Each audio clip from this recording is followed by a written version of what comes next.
The long overdue punishment for what many a clergyman viewed as the town's grocery list of sins would come to visit at an hour that neither drunkard, nor harlot, nor holy man would be expecting. The morning of June 7th, 1692, would dawn in a manner like and yet unlike any the town had ever seen before. The face of the sea was unusually calm. The air was hot and humid. Going about their day, many a brothel worker, tavern owner, carpenter, and merchantman would have noticed something strange as the hour drew closer to noon. Though the sun was shining, the sky began to take on a deep brown, brassy hue. Then, at approximately 11:43 a.m., the sand beneath their feet began to move.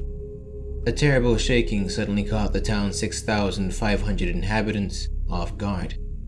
Few would have been too worried. Port Royal, as well as the rest of the island, were used to such small quakes here and there. There would have been some discomfort, though no immediate panic. That is, until their houses began to sink. All at once, the tremor had unsettled the long-enduring stretch of land at the mouth of the harbor. The first shock crashed through the shallow sands on which it was built, rippling through it like ocean waves, and undoing the very foundations on which Port Royal had been built. Those same foundations, once solid, now moved so that the labyrinth of brick buildings appeared to shift, tip, and roll like a city founded on the face of the sea. And that was precisely what it was. If Port Royal was indeed to be judged for its sins, its downfall had been set in place long before the first European, or even the first human, had set foot on its shores. The island of Jamaica lies on the boundary between two tectonic plates, the Caribbean Plate and the Gonyave Microplate. A number of strike-slip faults, known as sinistral faults, are known to exist in this area, where the tectonic plates exert and exhibit left lateral motions. What occurred on the morning of July 7th is believed to have originated from one of these faults in the form of a 7.5 magnitude earthquake. To make matters worse for itself, Port Royal was founded almost entirely on loose, unconsolidated sand. If one dug for just a few minutes, they would eventually hit the water table, which was just 1 or 2 feet beneath the surface. During the shaking, the sand immediately underwent a process known as liquefaction, where gases or solids are made to act like liquids and take on fluid dynamics. In the case of Port Royal and its thousands of residents, particularly those on the north side towards the harbor, with little to no warning, they suddenly found themselves treading quicksand. A scene would quickly unfold that was reminiscent of the rebellion of Korah against Moses in the book of Numbers in the Old Testament, one which would see him, his family, as well as all his allies and their families, suddenly swallowed whole and alive into the earth. In hundreds of places in Port Royal, the ground suddenly opened up with fissures and pits, sucking down persons into the earth or catching them halfway before re-solidifying, subjecting them to a living burial, a death by slow crushing and claustrophobic suffocation. The brick walls and rooftops of multi-story houses, made after the fashion of those in vogue in London, collapsed in on themselves and those inside. Whole households, like ships, sunk straight down, taking whole families with them. Whole streets and neighborhoods slipped into the shifting sand, never to be seen again. Those houses that did survive by some act of divine providence or the statistical morbidities of chance were still moved several yards from where they had been erected, doing damage all the same. At one spot, Dr. Edward Heath, the Anglican rector at St. Paul's Church, became a sign of salvation for many. As he ran through the streets to find his house miraculously intact, he was flocked to by scores of those who had been tossed about by the earthquake. They grabbed his clothes and begged him to stay with them, a request he obliged, leading them in a prayer circle. In an apocalyptic scene straight out of the Bible, he fervently preached to them to confess their sins and to repent, even as the ground trembled beneath them, often knocking both him and them off their feet and even off their knees. Louis Galdi, a French Protestant who had been relocated to Port Royal, would witness his own private miracle when, after being swallowed up by a shock of the earthquake, he was freed by a subsequent shock that threw him into the sea, allowing him to keep swimming until he could eventually be rescued. Those who did not perish by being buried alive in random pits that appeared without warning or sank under the weight of their own homes were about to face yet another devastation. Like one of the horsemen of the end times, it would come right on the heels of the initial damage, not following after the manner of unsettled earth, but of a wall of water. A 6-foot-tall tsunami surged into Port Royal. Many fleeing the destruction of their households would be swept up in the flood as it crashed through the streets of the city. Some lucky ones would catch hold of beams and rafters to save themselves. Most were not so fortunate. Just as the people were not spared, neither were the ships and sloops at anchor in the harbor. The tsunami would drag them into the city, crashing them into buildings or even driving their bows over them. Even the powerful English frigate, the Swan, was not spared. As the wharf itself sank fully into the sea, the frigate was driven over the tops of many of the houses that yet remained, which themselves were swept under the waves along with any soul unfortunate enough to have believed themselves secure inside them. The wooden frame of the Swan groaned and rumbled like thunder as it went over the rooftops of whole neighborhoods, an ominous sight that would have stood out to any who witnessed it, were they not already trying to survive even greater perils. In under a minute, of Port Royal's 2,000 buildings, 3/4 of them, as well as their inhabitants and the vacillating ground they stood on, were all sunk into the rising sea, which claimed them just as readily as the sand had earlier. Of the city's fortifications, only Fort Charles, formerly Fort Cromwell, survived, since it stood on the southern, seaward-facing side of the city. Having been on the northern side of the city where the greatest damage was wreaked, Forts James and Carlisle sank entirely into the sea. At the eastern end of Port Royal, what remained of Fort Rupert became a large region of water. Serious damage was also done to an area known as Morgan's Line on the southern side, where a line of smaller fortifications had been built. Those who had died before the earthquake were not spared either. The massive shocks and the tumultuous waters of the tsunami had swept over graves such as those at the Palisado Cemetery. In so doing, the earth unburied the dead, even as the living unwillingly took their place. Among those whose graves were uprooted were Sir Henry Morgan himself, whose final resting place as of now is yet to be determined, if it will ever be. It is grim, if almost poetic, to assume that, for being the avid seaman that he was, Mother Nature had decided to take him out to sea for one last voyage. And there he remains, as well as scores of others who once called Port Royal their refuge, their hideout, and their home. The destruction was mostly over in the span of just 3 minutes. That said, it was not yet complete. In the immediate aftermath of the cataclysm, Port Royal lay in ruins, and some 3,000 people lay dead, drowned, crushed, or lost in another myriad of ways. There are multiple recorded cases where those who had been half swallowed by the earth were left with only their heads above ground.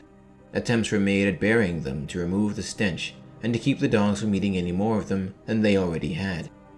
Many of the survivors had fled to those boats and ships that had made it through the destruction relatively intact, using them as temporary shelter as aftershocks continued to shake the island itself.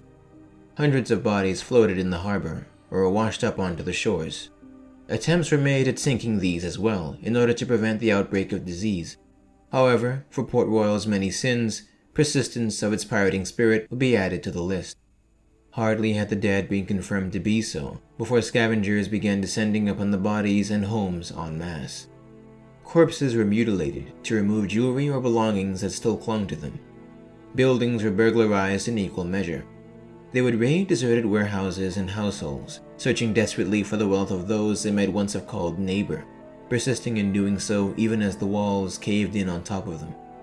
Moreover, many bodies found in the water either got away from those trying to sink or recover them, or were found in places where they were simply inaccessible.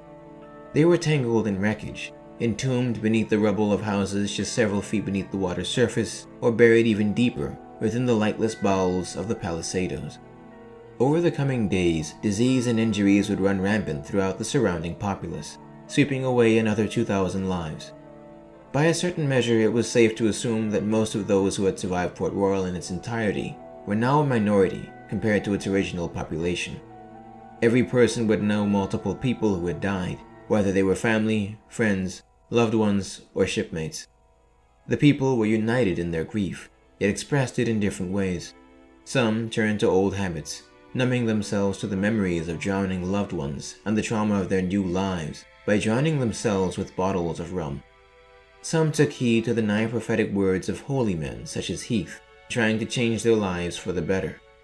No matter of change, however, would be able to save what little remained of Port Royal, and it was indeed little.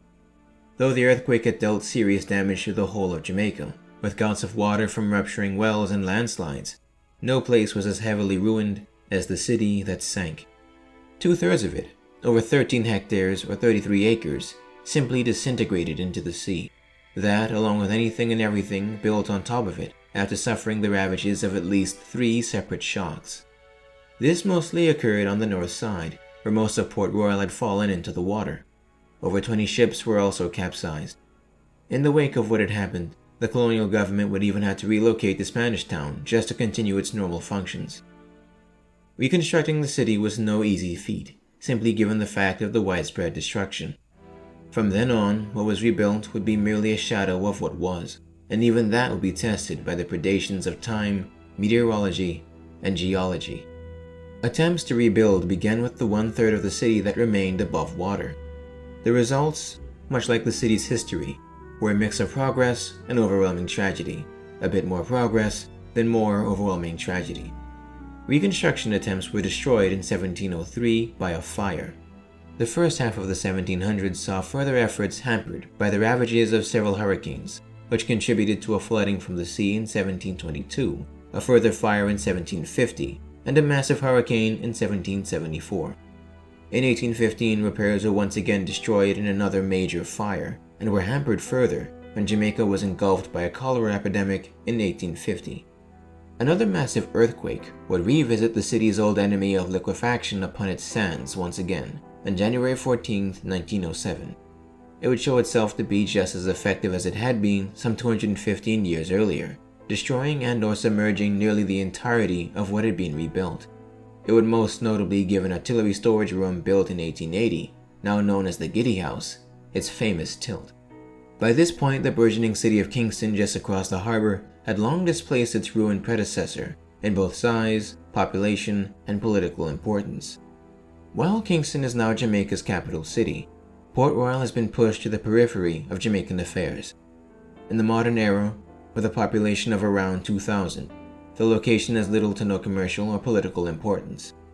Though it is a spot for visitation from tourists, many signs of some 3 centuries worth of disrepair and neglect can still be seen.